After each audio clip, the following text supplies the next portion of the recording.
Cuman jatahnya itu. Saya minta naik pesawat enggak. Kenapa? Tunggu kamu punya uang sendiri.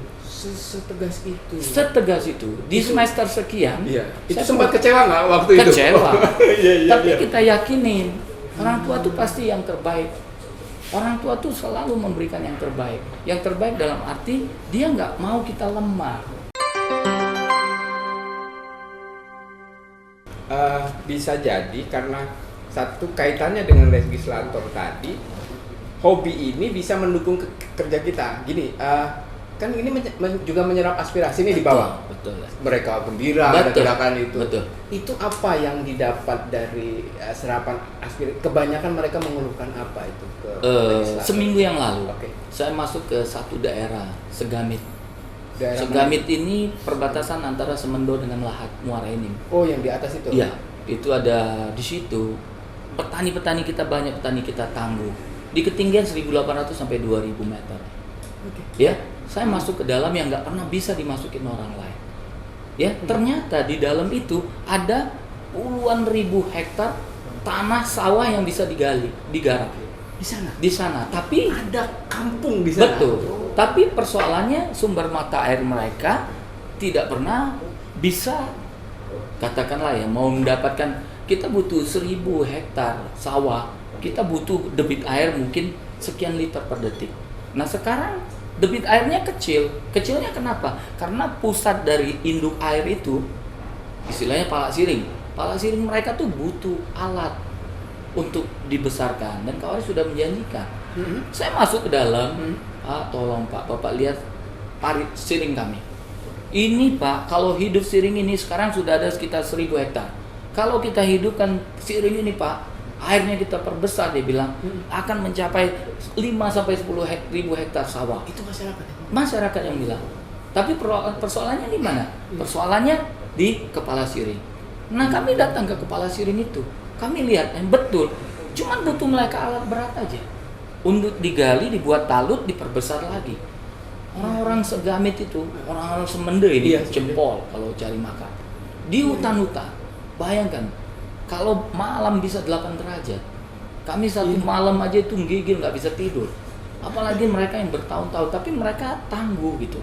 Mereka petani tangguh dan makmur, ya, karena mereka tahu, ya tahu bagaimana mengelola tanah dan air itu. Masuk kemarin saya lihat ada dana dari pemerintah Sumatera Selatan yang masuk, tapi yang dibangun di hilir. Oke, pembangunan itu ada. Tapi kalau debit airnya dari hulu kecil, apakah air itu akan sampai ke hilir? Nah, kita butuh semestinya ini yang perlu kita masuk. Kita masuk ke satu tempat yang nggak bisa ditembus. Kita dengarkan masyarakat. Masyarakat tuh lebih tahu loh persoalan dia, bukan kita. Kita tahu apa persoalan. Oh, ternyata kepala siringnya ini yang harus dibuat bendungan besar. Supaya apa? Supaya debit airnya besar dan sawah bisa terairi semua gitu. Nah, sekarang semua pembangunan ada di hilirnya dengan dana yang cukup besar, tapi sumber airnya kecil. Toh, kalau airnya cuma untuk katakanlah 500 hektar, nggak mungkin dia mengairi 3.000 hektar. Walaupun dibangun katakanlah ujung siringnya begitu bagus di beton, tapi kalau sumber airnya kecil, nah mereka minta dengan saya. Dan ini saya sampaikan suatu saat ke Pak Bupati Muara Enim, juga akan saya sampaikan ke Pak Gubernur. Pak, persoalannya bukan di bangunan yang hilirnya, tapi di hulunya yang dibutuhkan. Dan tidak butuh biaya besar, cukup masukkan alat berat. Itu masukkan alat berat kepala siring, nanti mereka gotong royong untuk memperbesar. Dan itu sudah berpuluh-puluh tahun dari nenek moyang dulu, air itu. Nah inilah gunanya kita turun ke daerah.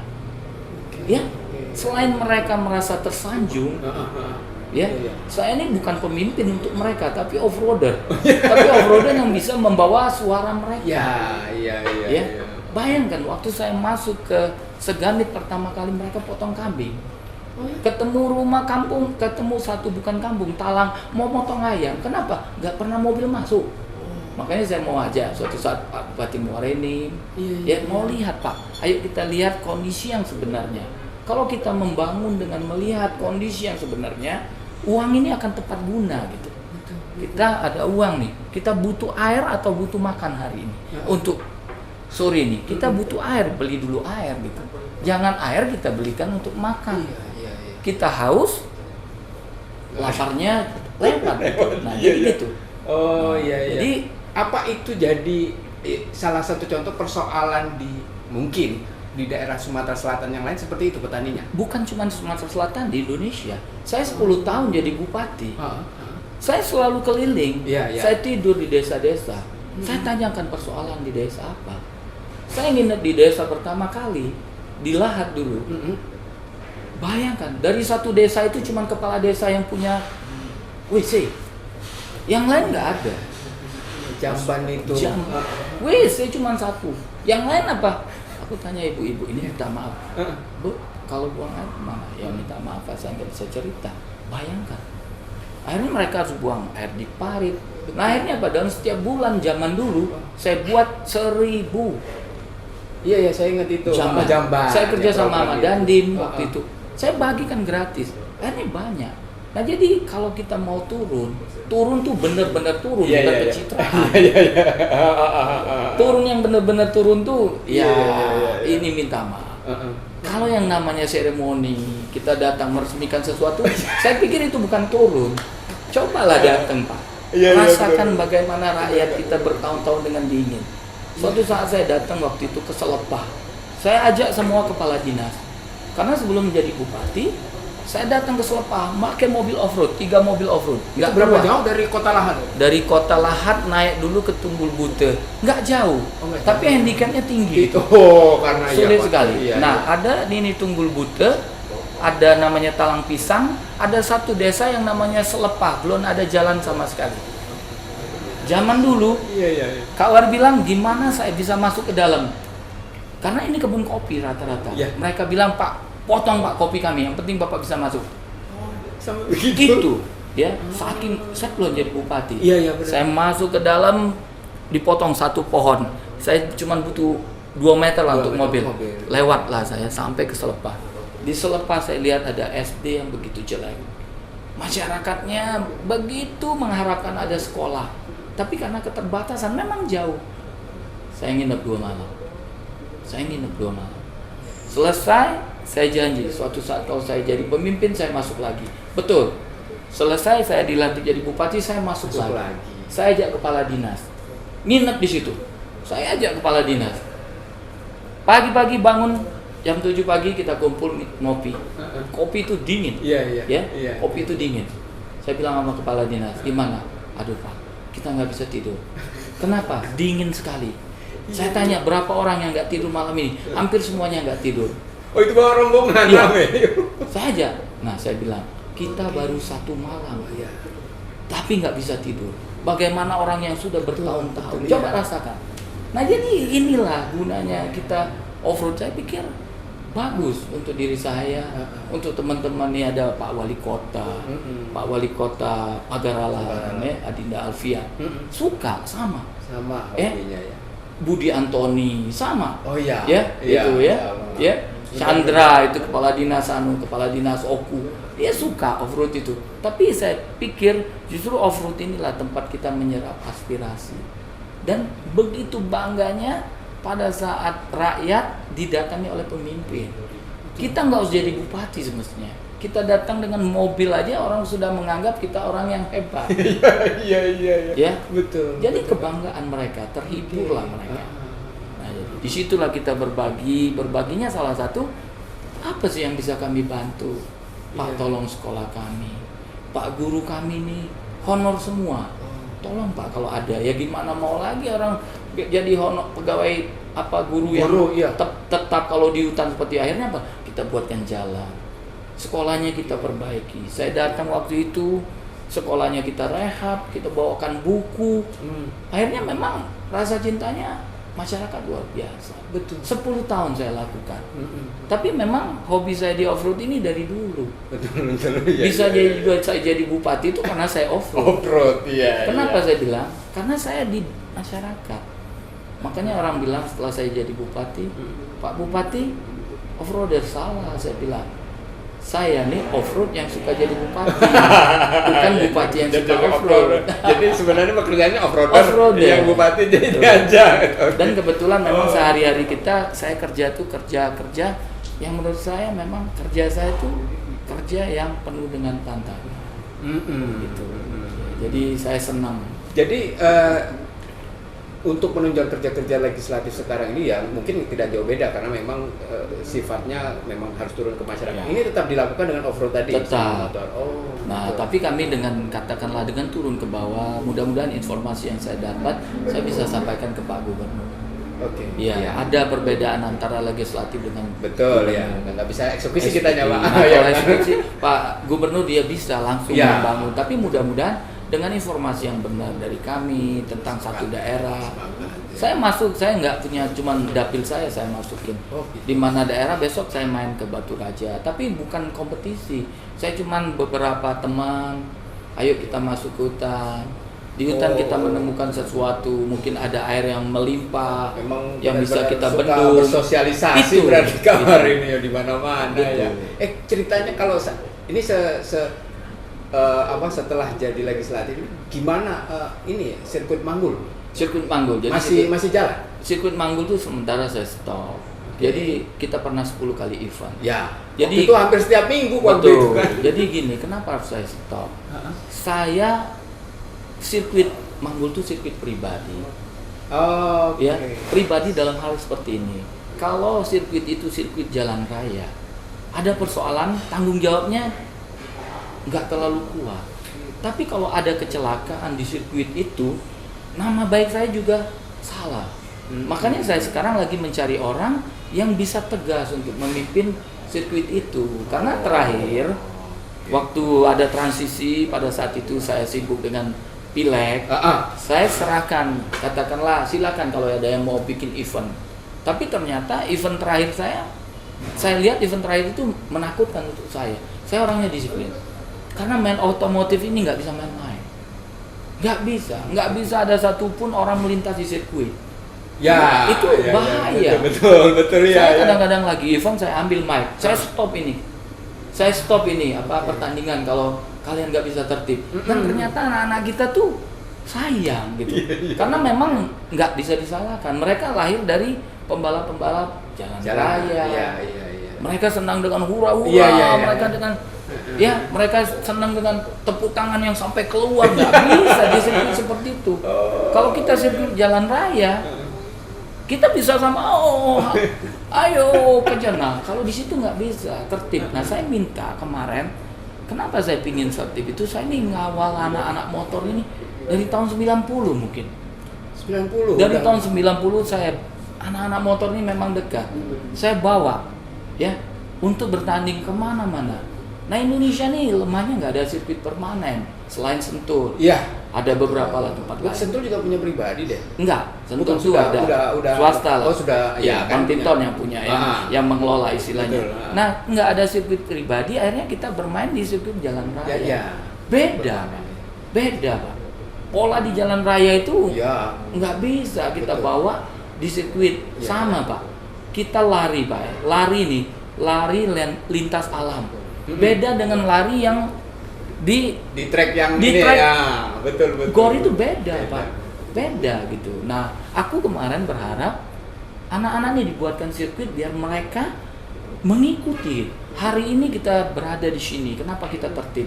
Kita berada di tempat yang memang tertib. Nah, tapi kalau kita berada di tempat yang tertib, kita nggak bisa tertib, saya takut gitu. Iya. Nah, benar ya? Benar. Iya. Nah, saya kepingin profesional ini.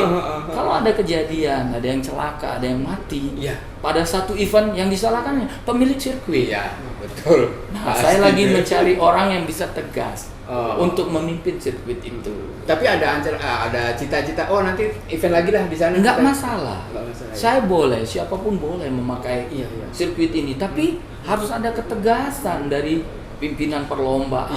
Ya, betul. Saya nggak bisa pimpinan perlombaannya di sirkuit sambil mengerokok, saya nggak suka. Iya. Nggak boleh, saya Betul. tegur. Kenapa? Ini sirkuit. Kalau Anda selama ini bisa bermain di jalan raya dengan seenak-enaknya, itu kelasnya memang di situ. Iya. Sekarang perbaikilah diri kalian. Nah ternyata dari 10 event saya nggak ngelihat perbaikan. Oh. Saya belum melihat perbaikan. Memang kita belum ada kesadaran dari Iya. adik-adik. Saya juga susah juga untuk disiplin. Saya pribadi. Karena gini deh, disiplin atau tidak, kalau untuk pribadi nggak masalah. Tapi kalau motor, Iya. bayangkan Anda berlatih tanpa helm, Ya. Anda betul. berlatih tanpa wearfak. wearfak. Ya. Kalau kecelakaan siapa yang salah? Iya sih. Ini yang saya takutkan gitu. Dan ternyata kalau tidak ada pengawasan mereka, memang kayaknya sulit kawan, Nah. karena memang apa disiplin kita nggak hanya di Sumatera Selatan ya atau di Lahat, semua di Indonesia juga disiplin. betul. Jadi gini, kita Soal gini, disiplin itu luar biasa. Anda ingin menjadi pembalap yang bagus, Mm-mm. biasakanlah pakai glove, biasakanlah pakai wearfak. Iya. Iya. Kalau Anda berlatih tidak pernah pakai wearfak, Anda ikut kejuaraan nasional nggak pakai wearfak tuh nggak mungkin. Karena memang tidak pakai wearfak tuh nyaman, tidak pakai glove tuh nyaman. Iya, karena berat Mas. Betul. Berat. Tidak pakai helm pun nyaman. Iya.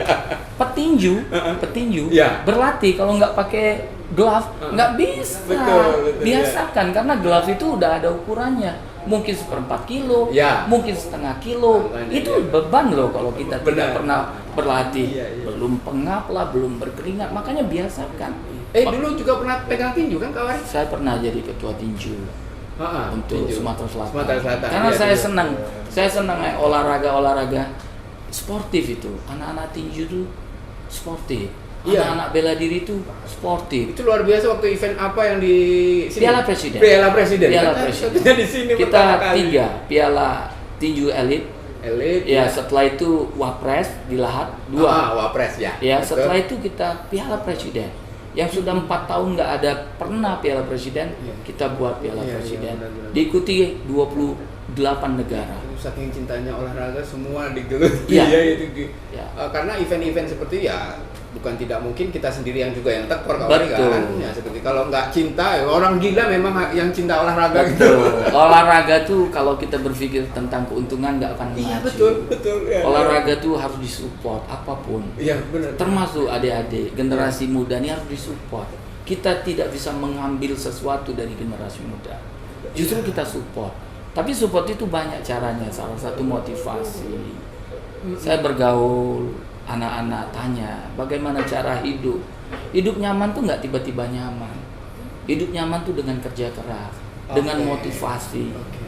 Ya, motivasi ini yang lahir dari pergaulan kita, cita-cita kita, keinginan kita. Oh berarti mungkin itu yang ditanamkan ini, maaf kalau saya salah kalau dikoreksi, itu yang ditanamkan dulu waktu masih kecil-kecil dulu sama orang tuanya Kak Wari ya, Ya. harus disiplin loh, Satu, harus kerja keras kerja gitu. keras. Orang tua aku selalu begini. Suatu saat pada masa kuliah, aku minta mobil karena teman-temanku semua pakai mobil kuliah. Aku bilang sama bapakku, aku minta mobil. Kenapa kalau bapak bilang untuk kuliah? Jadi kalau nggak ada mobil, aku nggak kuliah. Sudah nggak perlu kuliah. Aku tidak akan pernah membelikan kamu mobil sebelum kamu punya sendiri. Bapakku keras. Iya. Rumah, hotel, dia punya hotel. Mm-mm. Hotel itu dia seneng Di Lahat itu ya? Di Lahat. Ha-ha. Hotel Cendrawasih, orang kenal semua. Oh, Seleranya ya. desa sekali. Ha-ha. Seleranya desa sekali. Karena dulu ada di TV, ya hotel apa dulu? Hotel Pak Broto kalau nggak salah. Jadi bapakku tuh paling seneng nonton hotel Lost itu. Man. Lost Man. Ya. Dibuatlah hotel seperti itu. Iya. Oh. Tahun 80. Tahun 80 aku sudah diajak bicara tentang hotel. Dia bilang, "Bapak mau bikin hotel. Mana gambarnya?" Aku lihat. Zaman itu aku sudah tahu gambar tuh. Aku bilang, "Pak, hotel tuh bukan yang seperti ini. Ini Lost Man." Lost Man, iya. Ya. Jadi Ri, hotel tuh yang seperti itu. Itu nanti punya kamu, punya saya yang seperti ini. Ini bukan punya kamu. Itulah bapak saya. Tapi awal-awalnya saya sedih dengan bahasa itu. Tapi sekarang saya rindu bicara orang tua seperti itu. Orang tua selalu ngomong, "Iya nak, ini memang punya kamu. Iya nak, ini memang warisan kamu." Sampai saatnya bapaknya nggak ada, ibunya nggak ada, ribut soal warisan. Saya nggak pernah. Apapun yang dimiliki orang tua saya nggak pernah bilang itu milik saya. Akhirnya apa? Saya kerja keras cari sendiri. Mobil itu saya cari sendiri. Saya dagang dulu. Nggak ada yang tahu saya pernah dagang di Tanah Abang waktu kuliah. Akhirnya saya selesai kuliah saya punya mobil sendiri. Bapak saya tanya lagi, mobil ini dapat dari mana kamu? Saya dagang, saya bilang. Itulah orang dulu. Pada saat kita menghasilkan uang, ditanya, uang ini dari mana? Bukannya bangga anak dapat uang. Betul, iya. Nah sekarang malah curiga. Kalau sekarang lihat anak bawa uang banyak, Nggak bangga, nggak dicurigai, Iya, nggak tahu dia dapat duit itu dari mana. Oh itu sempat ditanya dari mana? Dari mana? Iya. Saya ini nggak pernah naik pesawat. Selama-lama saya hidup, saya bayar pesawat itu setelah pertama saya dibayarin teman, bapaknya teman saya. Kedua saya bayar sendiri. Karena jatah dulu kalau saya kuliah ke Jakarta, saya naik kereta api. Kalau nggak saya naik bus. Cuman jatahnya itu. Saya minta naik pesawat enggak. Kenapa? Tunggu kamu punya uang sendiri. Setegas itu. Setegas itu. Di semester sekian. Iya. Itu saya sempat kecewa nggak waktu itu? Kecewa. Iya. Tapi kita yakinin orang tua tuh pasti yang terbaik. Orang tua tuh selalu memberikan yang terbaik. Yang terbaik dalam arti dia nggak mau kita lemah.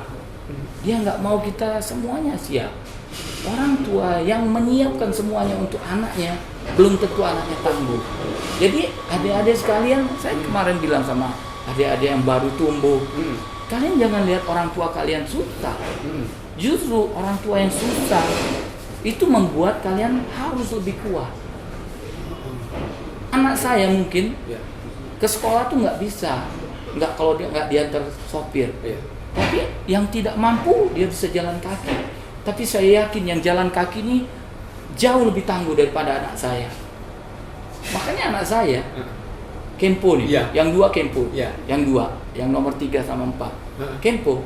Dia kalau latihan Kempo, sopir nggak jemput, dia naik taksi. Bingung, ya.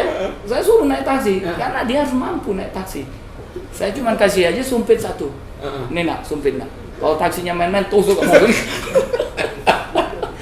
Dan ternyata dia pede, dia jalan naik taksi, naik bluebird aja dia. Pulang latihan dia nggak tergantung lagi sama sopir. Berarti itulah nilai-nilai yang ditanamkan dari ayahnya. Dan ayah saya bilang, saya cuma membekali kamu ilmu, kuliah. Nah selesai kuliah kalian mau jadi apa silakan. Tapi kuliah itu, sekolah itu tanggung jawab kamu terhadap saya. Gitu. Tanggung jawab Anda terhadap saya sekolah. Selesai itu kalian mau jadi apa? Dan saya ini memang bukan yang pinter-pinter. Saya SMA itu nilai saya rata-rata paling 6, 6,5, tapi satu-satunya yang 9 cuma olahraga. Luar biasa. Nilai olahraga itu saya yang cuma 9. Sisanya saya enggak. Jadi di sekolah itu, dulu Santo Yosef, itu ada eskul. Santo Yosef yang di sana? Di Lahat. Eskulnya tuh hari Selasa sama Jumat kita olahraga bersama. Saya tuh nggak pernah absen di olahraga bersama. Selalu mau main volley, mau main basket, mau main apa, saya ikutin. Karena saya senang. Satu, saya senang energi. Kedua, saya senang berkumpul gitu. Jadi pola berkumpul tuh dari dulu. Makanya saya bisa. Temennya waktu SMA banyak nih atau banyak, SMP kan? Banyak. Saya senang komunitas. Ada komunitas trail saya senang. Iya. Komunitas apa? Saya senang. Tapi kalau komunitas banyak gitu kan sering ada friksi atau apa gesekan-gesekan berkelahi enggak, atau enggak ada. Tergantung kita. Yang penting kita yang menyesuaikan dengan mereka. Jadi kalau di komunitas off-road ya kita bicara off-road, nggak usah bicara lain. Iya. Komunitas trail ya kita bicara trail. Iya. Komunitas bela diri kita bicara bela diri, nggak usah yang nyalain lain gitu. Nah kadang-kadang orang suka bercerita di komunitas bela diri, bercerita soal Harley Davidson juga nggak ketemu. Berarti benar bisa menempatkan diri di mana? Nah itu masuk dalam pola kepemimpinan.